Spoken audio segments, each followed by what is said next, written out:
چاہتے ہیں کہ میری دعا قبول ہو تو آنکھوں میں اگر آنسو آ جائیں گے، اور یہ فطری ہے، یہ اس وقت ہوتا ہے جب تنگ ہو، جب کوئی راستہ آدمی کو نظر نہیں آتا، پھر وہ اللہ کی طرف رجوع کرتا۔ لوگ دو قسم کے ہوتے ہیں، کچھ لوگ ایسے ہیں جن کے پاس ٹائم ہی نہیں ہے اللہ کی عبادت کرنے کا۔ من الشیطان الرجیم، بسم اللہ الرحمن الرحیم، الحمد للہ والصلاة علی اہلہا، اما بعد فقد قال اللہ تبارک و تعالی فی الکلام المجید، کتاب انزل الیک فلا یکن فی صدرک حرج منہ لتنذر بہ وذکری للمؤمنین۔ سورہ اعراف میں ابتدا میں ذکر کیا گیا ہے، اے میرے حبیب، آپ کی طرف قرآن مجید نازل ہو رہا ہے، آپ دل تنگ نہ ہوا کریں، جو حکم بھی آپ تک آ جائے وہ آپ لوگوں تک پہنچا دیں۔ جو عمل نہیں کرنا چاہتے ان کے لیے انذار ہو جائے گا کہ کل سزا مل سکتی ہے، جو عمل کریں گے مومن ہوں گے ان کے لیے نصیحت۔ اور بتایا گیا تھا اتبعوا ما انزل الیکم من ربکم، رب کی طرف سے جو نازل ہوا ہے فقط اسی کی پیروی کرو۔ جعلی بناوٹی رہنما اگر کوئی نئی چیز آپ کے سامنے پیش کرتے ہیں اس کی طرف توجہ نہ کرو۔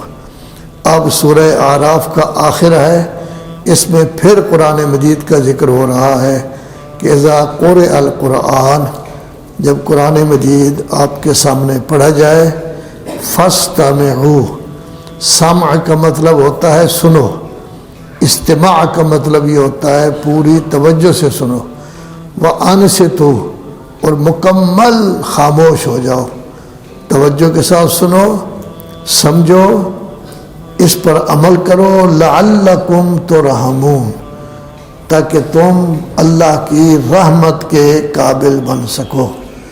چونکہ قرآن مجید کا توجہ کے ساتھ سننا یہ بھی ثواب ہے، بالکل خاموشی اختیار کرنا تاکہ اس طرف اس طرف توجہ نہ ہو یہ بھی ثواب ہے۔ اصل ہے سمجھنا اور اس پر عمل کرنا۔ اسی واسطے کہا ہے کہ یہ دو کام جب آپ کر لیں گے شاید اللہ کی رحمت آپ پر ہو جائے اور آپ سمجھنے کے بعد اس پر عمل کرنا بھی شروع کر دیں۔ علامہ فاضل مقداد اپنی کتاب تنزیل میں یہ کہتے ہیں کہ قرآن مجید توجہ کے ساتھ سنیں، خاموشی کے ساتھ سنیں، سمجھیں، اور اس کے بعد سوچیں کہ قرآن مجید کتنا بڑا معجزہ ہے جو اللہ تبارک و تعالیٰ کی طرف سے نازل ہوا ہے۔ جتنی توجہ قرآن مجید کی طرف کرو گے اتنا ہی آپ کا ذہن اور زیادہ روشن ہو جائے گا اور بہتر سمجھ سکو گے۔ وَاذْكُرْ رَبَّكَ فِي نَفْسِكَ، وَاذْكُرْ ذکر سے ہے، ذکر کہتے ہیں نصیحت کو۔ قرآن مجید کو بھی ذکر کے نام سے تعبیر کیا گیا ہے۔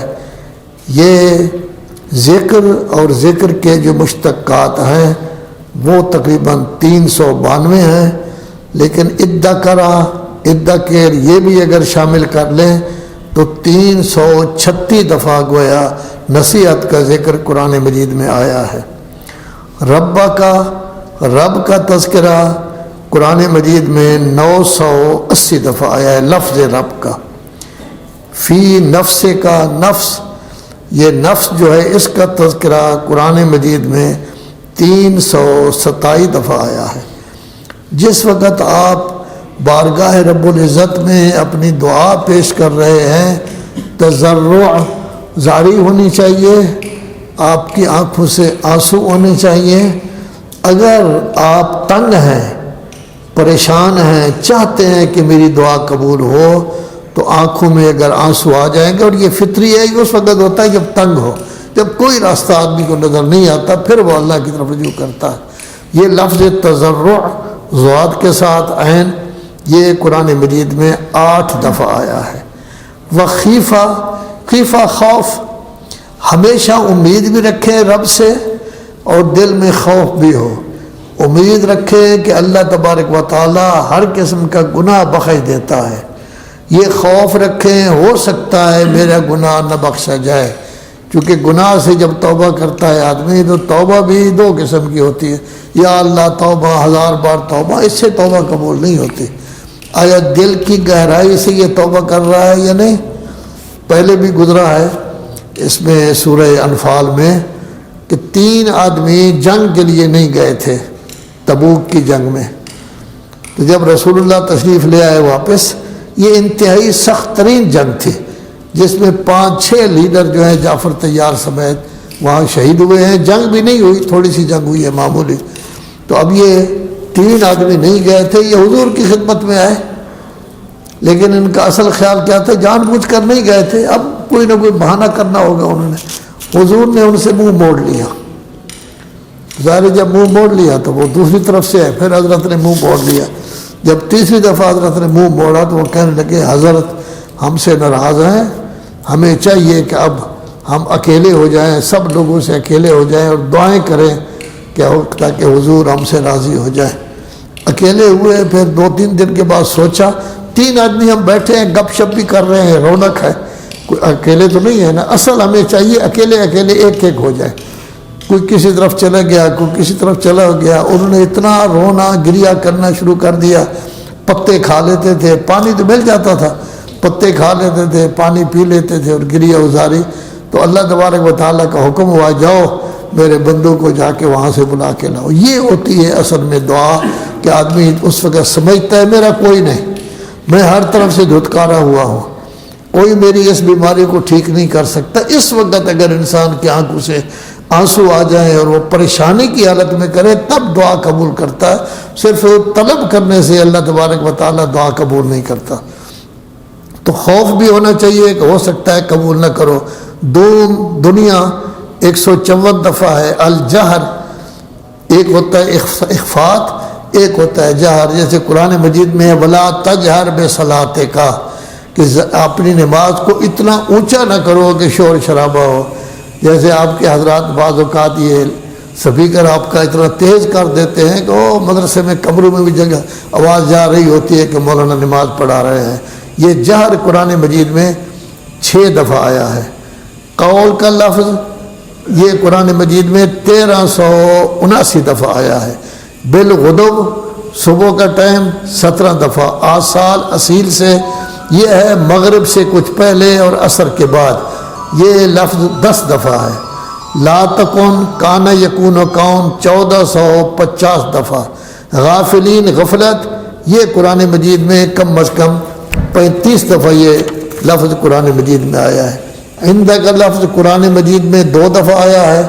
یستکبرون تکبر کبر 175 دفعہ۔ عبادت عبودیت عابد بننا 277 دفعہ۔ تسبیح یسبحونہ سبح 97 دفعہ، اور سجدہ کا تذکرہ قرآن مجید میں 93 دفعہ آیا ہے۔